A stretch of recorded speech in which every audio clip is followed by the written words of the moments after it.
langit. Ug unsa man pod ang dalan nga gusto ipasubay sa Dios sa iyang mga katawhan. Matod pa sa iyang pulong sa Mateo 7:13. Sa imong pagpangita sa dalan, sulod kamo sa sigpit nga ganghaan.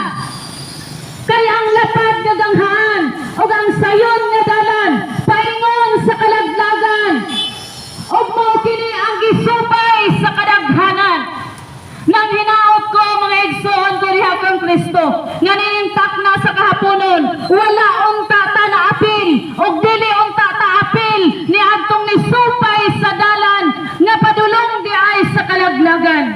Nga naman unsa din ang dalan nga padulong sa kalaglagan, nganong daghan man ang nisupay sa dalan padulong sa kalaglagan, tungod kana nga dalan walay bawal. Unsay buot pa sa